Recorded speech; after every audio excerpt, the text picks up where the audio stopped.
দেখো গুড় দেখতে পাচ্ছ, আটা, ময়দা, সুজি আর গুড় নিয়ে নিলাম। আটা 2 বাটি, ময়দা 1 বাটি, হাফ বাটি সুজি নিলাম, তাতে গুড় নিলাম, একটু নুন দিয়ে দিয়েছি। আর আমি কলা দিয়ে, পাকা কলা দিয়ে মেখে এটাকে রেখে দেবো কিছুক্ষণ। পাকা কলা ঠান্ডাতে খাওয়া হচ্ছে না, কলাগুলো নষ্ট হয়ে যাচ্ছে দেখো, এই জন্য ফেলছি না, ওটা দিয়ে মেখেই পিঠে করে নিচ্ছি। শীতের দিনে পিঠে পুলি তো ভালোই লাগে। তো এখন আমি চালের গুঁড়ো একটু ছিল, ওটাও আমি একটু দিয়ে দিয়েছি। চালের গুঁড়ো আমার নেই এতটা বলে আটা ময়দা দিয়ে করছি। তো এই তোমাদের আটা চালের গুঁড়ো থাকলে একটু চালের গুঁড়ো দেবে, তবেই ভালো লাগবে। চালের গুঁড়ো, আটা, একটু ময়দা সব মিলিয়ে দিলে ভালো লাগে। তো এখন আমার চালের গুঁড়োটা এমন নেই বলে আটা, ময়দা আর একটু সুজি দিলাম। ঠিক আছে, অল্প একটু হাফ কাপের মতো ছিল, ওটাই দিয়ে দিয়েছি। এটা তোমাদের আর মাপগুলো দেখাইনি, আমি আগেই নিয়ে নিয়েছি। এখন পাকা কলাটা নিয়ে এটাকে মেখে আমি আধা ঘন্টা রেখে দেবো বন্ধুরা।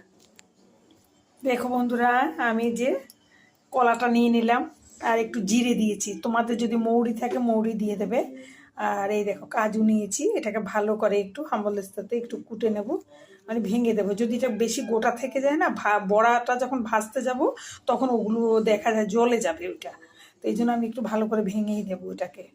আর দেখেছো জিরেটা আমার এখন, মৌরিটা নেই বলে হঠাৎ কলাটার জন্য আমি বানালাম আর তোমাদের সাথে একটু বড়াটা শেয়ার করলাম। তো এখন বানাচ্ছি, কেমনভাবে মাখছি, এখন মেখে নিচ্ছি বন্ধুরা, মেখে আবার তোমাদের দেখাচ্ছি।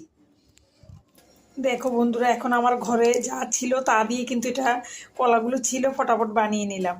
এই যে পেস্ট, এটা তোমরা যদি নারকেল থাকে, কারণ নারকেল, চালের গুঁড়ো, আটা, ময়দা ওটা মিলিয়ে দিয়ে করতে পারো। আমরা তো চালের গুঁড়ো থাকলে চালের গুঁড়ো, সুজি আর একটু ময়দা দিয়েও করে নিই, আটাও দিই না।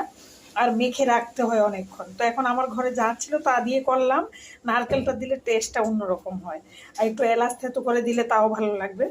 তো আমি যেটা ছিল তাই দিয়ে করছি, তো তোমাদের এটা শেয়ার করছি।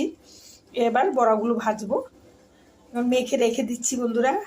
তো কেমন লাগলো জানাবে। তোমরা সবাই প্রায় জনেই ঘরে এটা করো। তো পাকা কলা থাকলে আর ফেলা হয় না। অনেকে বলে না পাকা কলা খেতে হবে না, এখন ঠান্ডা, তো এইভাবে বড়াটা বানিয়ে নিলে খাওয়া হয়ে যায়। তো তোমাদের সাথে শেয়ার করলাম। আর এটা তো কলা চটকি, এটা তো হাতে না মাখলে এটা সম্ভব না, এভাবে হাতেই মাখতে হবে, তার জন্য হাতেই মেখে মাখলাম ভালোভাবে। দেখো এইভাবে মাখাটা করে এবার রেখে দিচ্ছি। শেয়ার করলাম, কেমন লাগলো জানাবে বন্ধুরা। বাই।